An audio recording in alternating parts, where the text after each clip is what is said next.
We have one kindly viewers here. Shout out to our friend, our sister. Thank you. How are you? Thank Okay. you. I'm just keep going and vlogging. Oh. So she likes to subscribe our channel. So thank you very much. So ayan, shout out sa ating bossing dito. Nagkita kami dito sa Sahara Mall at accidentally at ito, nagpapahangin siya.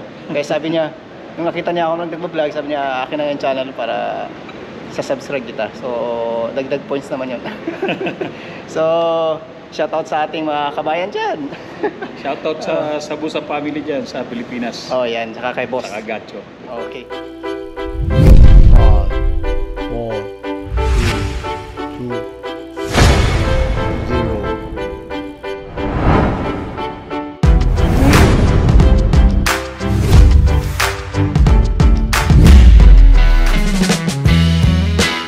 Halika kayo at samahan niyo ako. Ikot tayo dito sa Sahara Mall.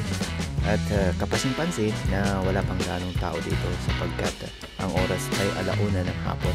Sa mga ganitong oras usually ay ang mga tao dito ay ang iba ay nagpapahinga at ang iba ay mga nasa trabaho. Pero mamaya nito pagkatapos ng mga around na 4 PM ay magsisimula na yung dami ng mga tao dahil yun yung oras ng pasyalan o labasan o yung mag-hangs out yung mga family members. Okay. So ngayon ay sasamahan niyo ako at papakita ko sa inyo kung anong mga boutique o anong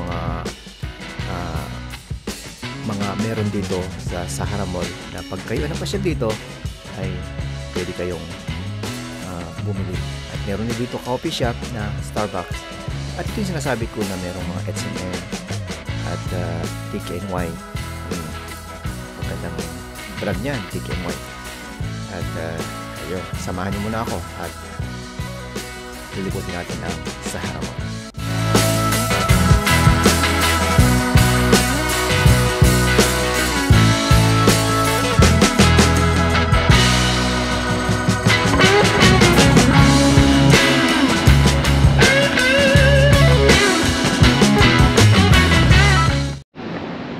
Okay, so meron din silang Costa Coffee. So wala pang gaanong tao kasi nga 1:00 pa ngayon ng hapon kaya empty pa. Pero ito yung bagong itinayong Costa Coffee dito sa Sahara Mall. Kaya wala pa masyadong customer kasi nga yun hapon. So ito yung loob nito. Ayan. So, ang ganda naman ito.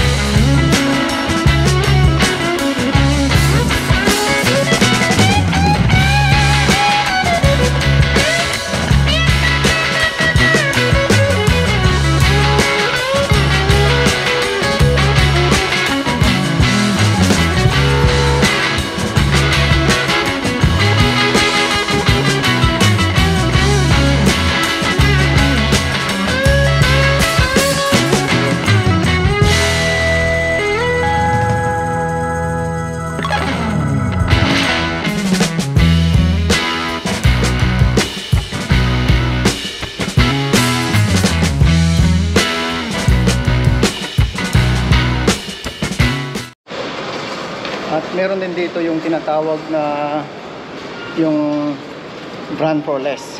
Punta ka dito, lahat ng mga presyo ng kailang mga item dito ay less nga kasi ang pangalan ay brand for less. Ito. Yan. So, brand for less. Punta ka dito, may mga less yung presyo ng mga damit, mga sapatos. Yan. Kaya nga tinatawag na brand for less kasi less do yung yung presyo ng kanilang mga binibenta dyan ng mga damit, sapatos.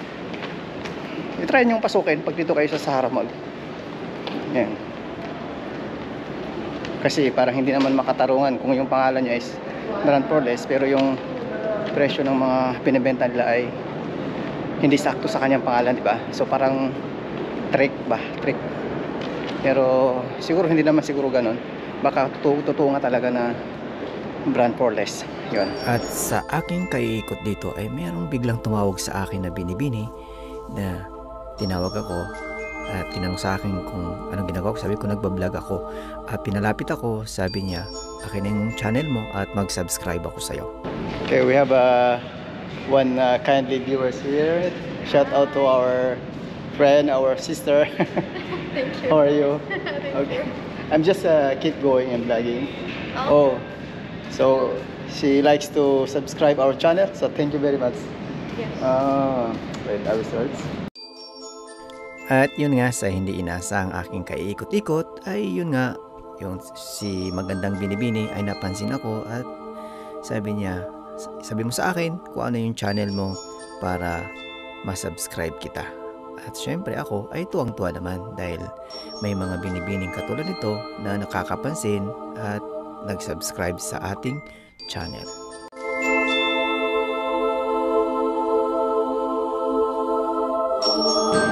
That is my channel. This. Oh, okay. Yeah. Try. Welcome. Bye. Thank you very much. So, yun. So, medyo open-minded na rin. Nakita niya nagbi-video ako. Sabi niya, okay, bigay mo sa akin yung channel ko, mag-subscribe ako. So, ganun. So, ito yung Sahara Mall.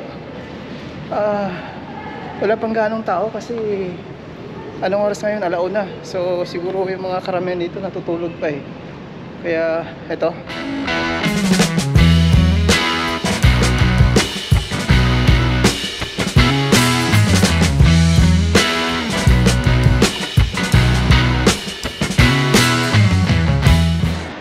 Meron din silang brand dito na ano, yung American Eagle dito. Pag mapunta ka dito sa Sahara Mall, magtataka ka sa presyo ng kanilang mga damit, mga sapatos, tsaka short kasi murang-mura. Ito Nice! ito yung may pinakamurang American Eagle dito sa lahat ng mall dito kasi parang bagsakan yata to ng mga item nila na yung mga medyo matagal hindi nabenta, old stock. Kaya dito yan, mura yung kanilang mga damit. So ayan, shoutout sa ating bossing dito. Nagkita kami dito sa Sahara Mall at accidentally at ito, nagpapahangin siya. Kaya sabi niya, nung nakita niya ako nag-vlog, sabi niya akin na yung channel para sa subscribe kita. So dagdag points naman yun. So shoutout sa ating mga kabayan dyan. Shoutout sa Busa family dyan sa Pilipinas. Oh yan, saka kay boss. Sa Gacho. Okay. So maraming salamat. Sige. Ha? Sige, salamat sa ano, sa pagdikit. Oh, sige. Salamat. Ingat. Pumunta kasi ako diyan, no. Bumili ako nito. Oh, yan.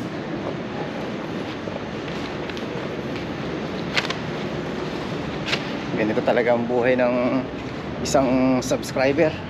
Ganito talaga ang buhay ng isang small time vlogger.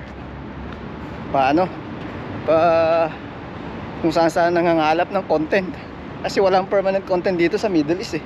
Hindi ko alam kung anong permanent content dito. Ito nga siguro ito lang ang content eh.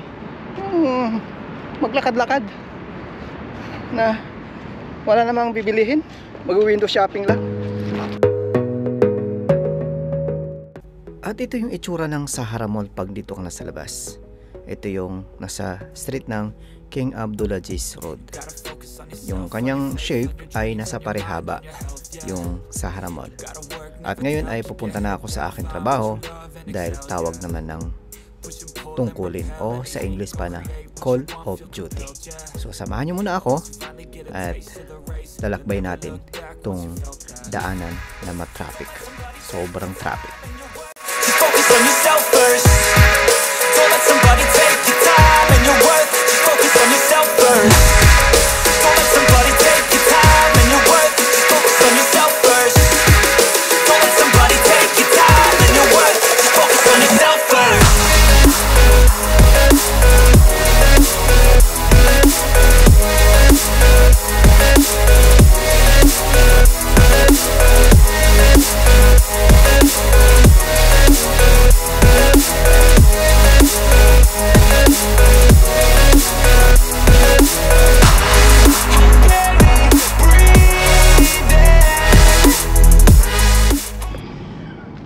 Alam nyo ba ang isa sa problema ngayon dito sa Riyadh kumpara sa mga way back 3 years o way back 4 years, 5 years down ay yung traffic. Kasi ngayon mula nung inallowed yung pagdadrive ng mga kababayan dito, so nadagdagan yung bilang ng mga sasakyan. So imagine mo yun, ilan yung mga babaeng nagdadrive dito. Ayon sa unang statistic ay nadagdag kaagad matik ay 20,000. So ngayon ay hindi na ngayon, so more than ganun na yung number. So ito siya yung itsura ng mga daanan dito. Ayan. So ito yung crowded, kitang kita naman. Ayan. So grabing traffic dito ngayon. Bumper to bumper yung itsura ng mga sasakyan dito. Ganito talaga. So ngayon ay yung dati na nakasanayan, katulad ko, yung nakasanayan ko na sa isang lugar ay sabi ko makukuha ko to ng mga 15 minutes or 10 minutes or 20 minutes, ngayon ay hindi na. So hindi mo na talaga mapipigure out yung ilang oras, ilang minuto yung travel mo, kasi nga sa dami ng nagde-drive dito na kababaihan.